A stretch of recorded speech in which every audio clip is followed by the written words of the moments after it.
Is there a person at the high school that can give them some financial tips towards going to college?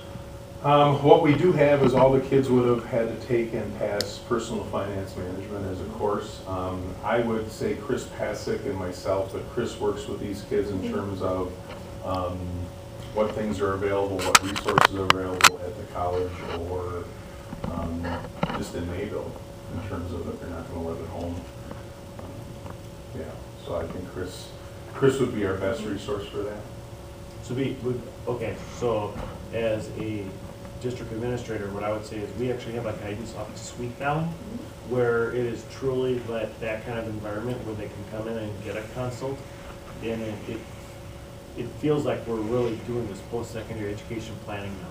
And so, and you can do that in a classroom, but it sure is nice to have the privacy and the setup and the facility to support exactly what you were just asking about. Yeah. So absolutely guarantee that Chris Pasick does help with that and helps people understand the FAFSA, the financial aid application process. And for 3 of these young people, I happen to be sitting in those meetings where those things were exactly covered. Any questions for the early graduation requests? Tatiana? Aye.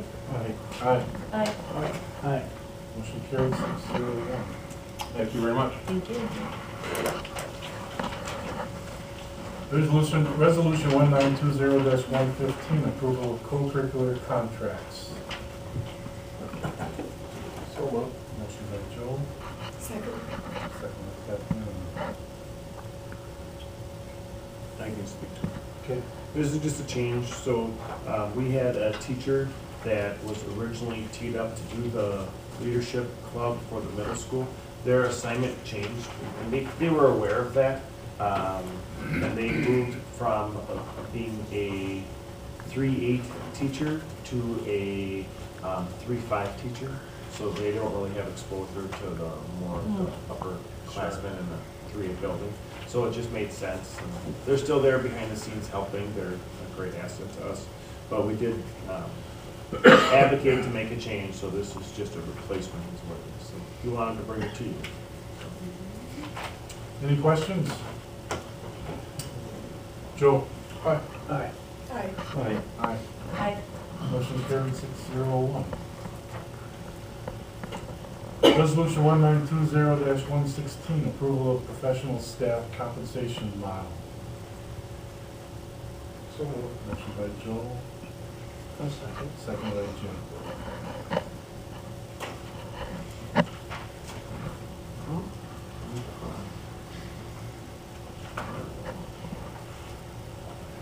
Okay, so the resolution is one link in your packet, and then the actual compensation model is another.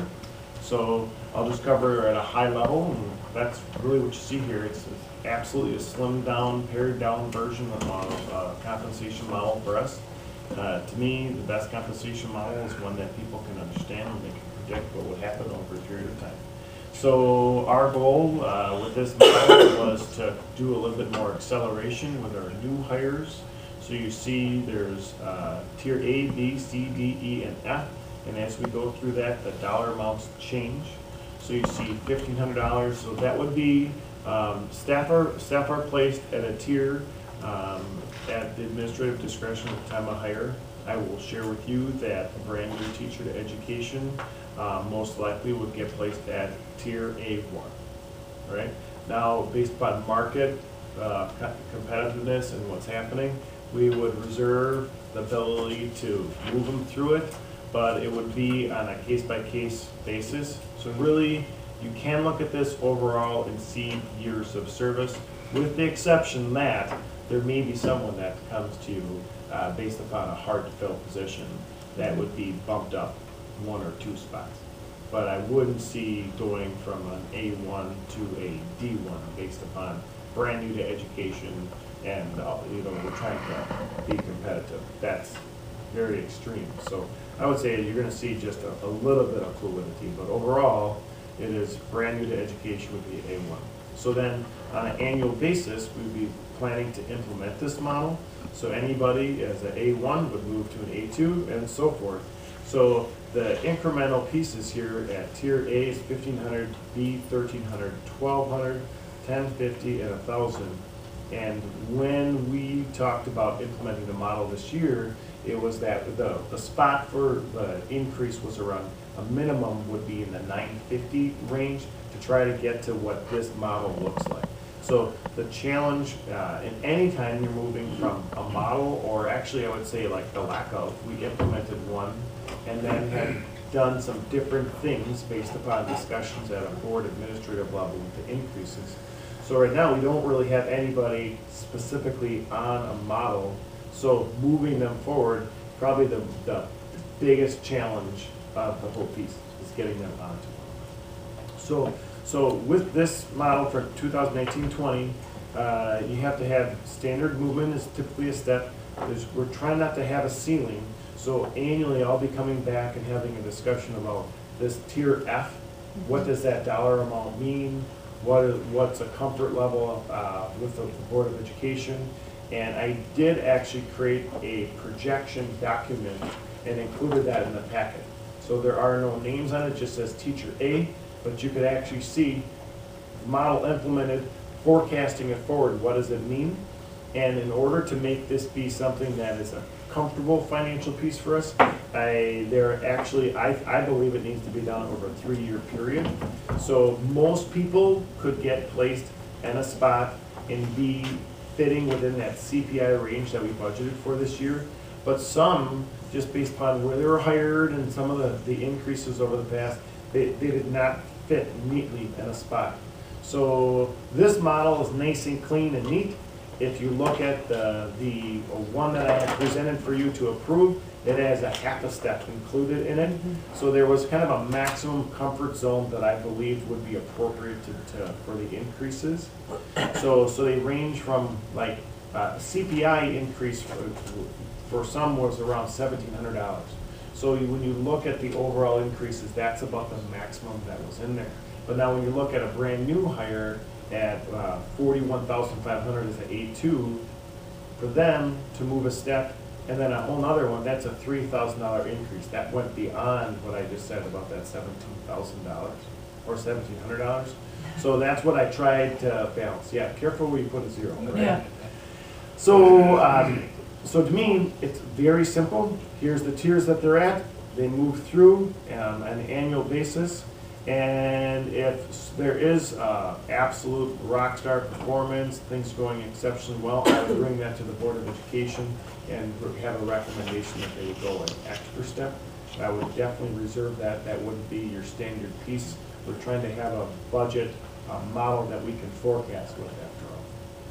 So the master stipends, looking at our current compensation model, which I even have with me right now, if I had to have it and say, hey, look at this. We had 3 colors that were in there. Everything on the left-hand side is red, that did not require a master's. The next one over was green, and that did require a master's to get that compensation. I went through our current status of all of our teachers and verified whose compensation did not fit the model. There's no, their salary right now does not actually fit onto a blue or a green color, which verified that their masters did not get acknowledged in the agreement that we had. So I went through that and vetted it all out and double-checked it again and double-checked it again. So what my recommendation is that because those positions, there's disparity in their wages then. So they earned a master's, and throughout their career, the most it's been acknowledged is $1,000. That's what their stipend is. Versus others have had a major ROI on that. And there are some that have like $7,000 difference between them and somebody with similar experience. That is not atypical for prior models, okay, what's fair. So, but when we look at that, our teachers who have retained a master's since 2013, they're at the $1,000, and the others teachers are also getting the $1,000, but it's not reflected elsewhere in their compensation. So my recommendation is that those stipends go to $2,500, and that's where they're at. Okay, so other discussion has been to fold actually any stipends, just fold them right into the model and get rid of that extra dialogue. I think we can get there, I just didn't want to do it all at once, personally, because we really need to track this, because there is a pattern here, when you're looking at compensation, you can see that someone is paid one way with the master's embedded into it, and so since I've been here, the master's stipend was supposed to grow. If you look at the ed comp model, it was supposed to be up to $3,500, and it was been frozen at $1,000. So the goal was no one's going on to a model and making less. So we had budgeted for CPI for this year. So the increase, overall increase, will be a little bit over, but that is everybody on this thing with plans to do the half step or a quarter step in the future. So the other piece I did not mention is also the certificates. The certificates are about half a master's. There are some teachers that were supported by the district in order to obtain these certificates. They're only being compensated with $500. My recommendation is to move those to $1,250. They're literally half a master's, so half of that. Those are teachers who have like a reading teacher specialist, a reading teacher license, not a reading specialist. Those are valuable licenses to us, as we're always talking about reading. So do you have any questions about the model itself? Do you need to have needs for improvement line in here?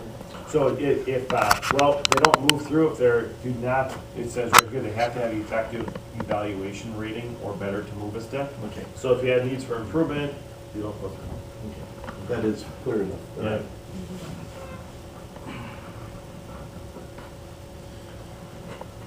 So any questions on this professional staff compensation?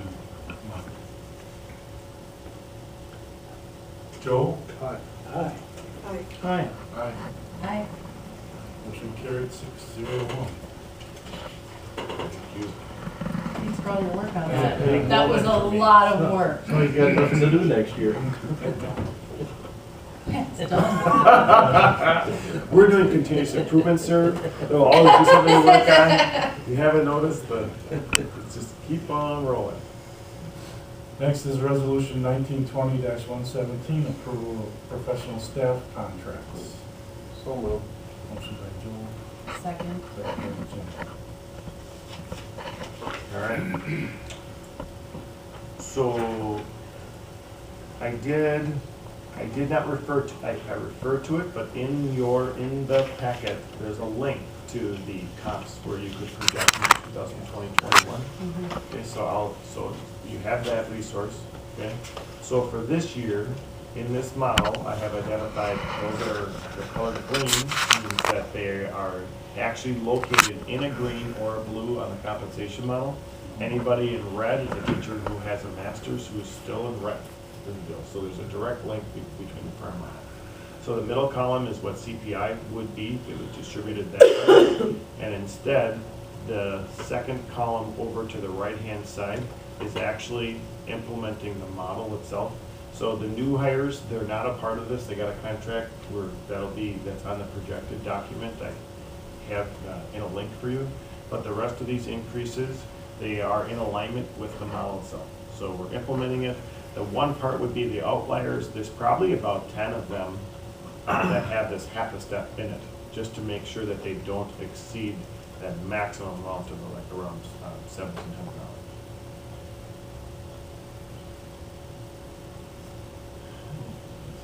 Okay, so you can see the overall percentage. So to us, it ended up being $7,167 savings compared to implementing CPI, but then that is what's helping to offset some of the additional master stipends then. And the compensation model will be shared with all of the contracts that go out to teachers, and anybody they all have an opportunity to talk about where they rank it.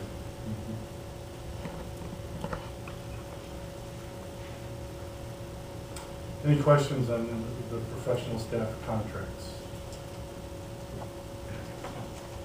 Joe? Aye. Aye. Aye. Aye. Aye. Motion carried 6-0-1.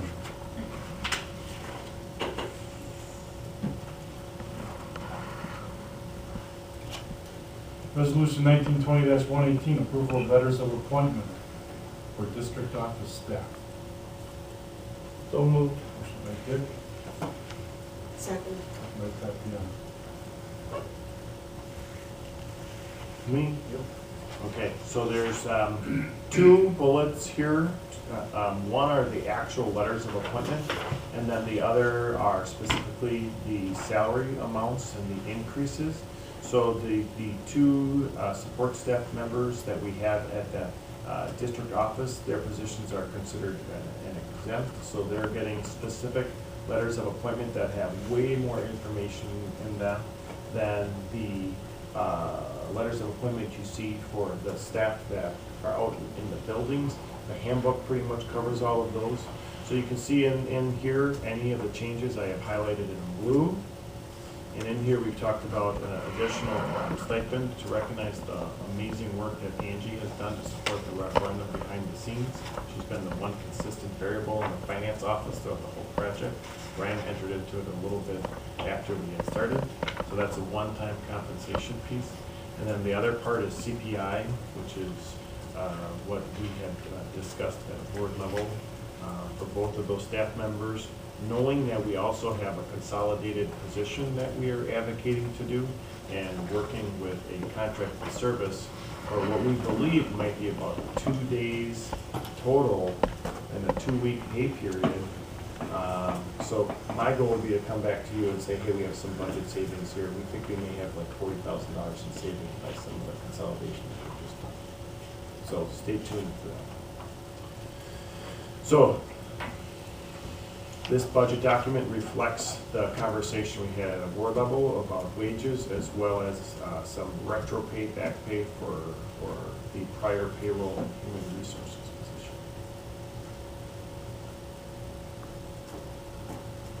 Any questions on the letters of appointment resolution?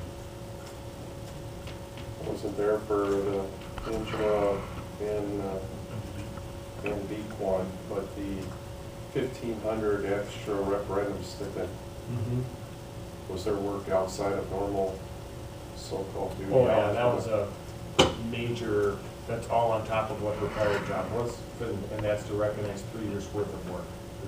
I'm talking So- outside of normal so- scope, because I look at it as, if they're in scope, you know, that's one thing, was it extra hours tied into it outside of what we consider what they would do? Well, she's an hourly wage employee, right? And she did not put a lot of overtime in. That just added a significant weight onto her workload right now. So like that weight is gone.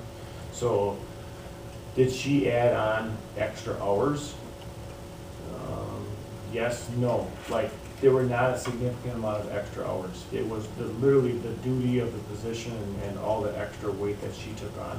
So we're actually very cognizant of not having a lot of overtime here. So she took on that additional work related to the referendum without any overtime pay, I would say. Because that would have been the way to get the, like, hey, I worked an extra 10 hours this week, therefore I got time and a half of it, right? So that would be the way to have had a variable to say, look, here's the compensation that went along with that. We actually try to avoid as much overtime as possible until we just had the positions consolidated. Now we do. So if you're looking at additional hours worked, I would say she worked her hours and did an exceptional job. So I had advocated for that. That was the discussion. It would not be that she worked an additional 120 hours through that.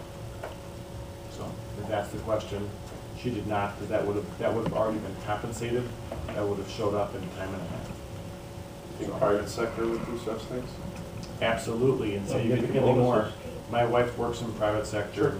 Giant bonuses are given out.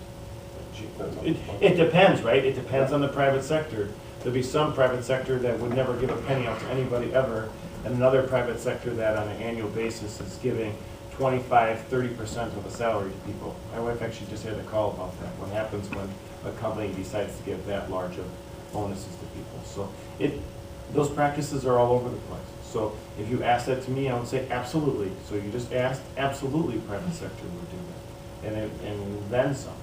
You know? Yeah, but not if the job fits within scope. Let's pay for performance, and they exceeded the performance expectations. So. Any other questions? Dick? Aye. Aye. Aye. Aye. Motion carries 6-0. Resolution 1920-119, approval of revision of the master and stipend contracts. Motion? So moved. Motion by Jenny, Second. second by Joel. Okay, so this document, there are some extended contract stipends that are not a part of that, because it just gets too complicated. So all we're talking about is, since you just approved a comp model that reflects masters and stipends with some changes in their value based upon cut date, we needed to go back into our model and see where those updates are. So for everybody in this piece that has an update, they had attained their masters after the ed comp model was created and never made the move into the green or the blue. Okay, so if they would have done that, their salaries would have been significantly greater than they are right now. So this just reflects actually implementing the model. It's a one-time correction is what it comes down to. And it would be probably easier for me as an administrator to take the master stipends and start to fold them in and move them away. But in the meantime, this is where we're at this year. It does help to keep track of it, and we're gonna come back and discuss this at a board level, at administrative team level, and with the staff to figure out if there is a time to move it in. It will cost more money to do that, is the reason why I didn't, okay? Because if you are a teacher in the beginning of your career and you were going to move 2 steps through that, that would be a $3,000 financial impact versus the $2,500. So that's actually the reason why I kept it separate, but it's definitely open for discussion depending on what happens with CPI and the district budget and overall staff. So certificates switched then from 500 to 1250, and for the staff that are highlighted here, their masters shifted from 1250 or from 1,000 to 2,500. That's a big change for us.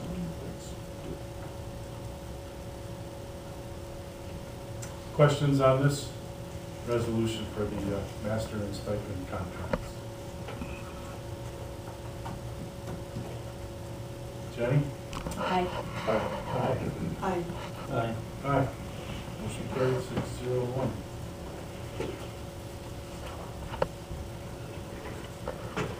Future action items. Announcements.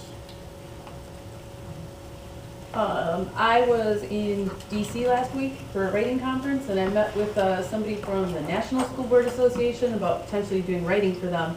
She happened to mention that the national conference is going to be in Chicago in really? spring, so that's close enough to be worth considering. I believe Usually in April, yeah. It's been a while since we've gone to the national convention. That's interesting. Where are they having that at the That I don't know, I just knew Chicago. McCormick? That's actually too big. Yeah, well, they've got We different got, buildings. yeah, there's quite a few of the Yeah. places that are good size. Even some already airport. As I was talking before, I was fortunate enough to observe the robot competition students and how amazing those students were just to show their going above and beyond on their own to achieve what they achieved. And they're just so excited about doing this and participating. They were nervous to participate to begin with because they didn't know what they were getting into. But the robot people that they get trained with, talked them into going into this competition, and they just outperformed everybody. They only had, they said they had 4 hours of training prior to going to this competition. Wow. Who did the training? It was FANUC.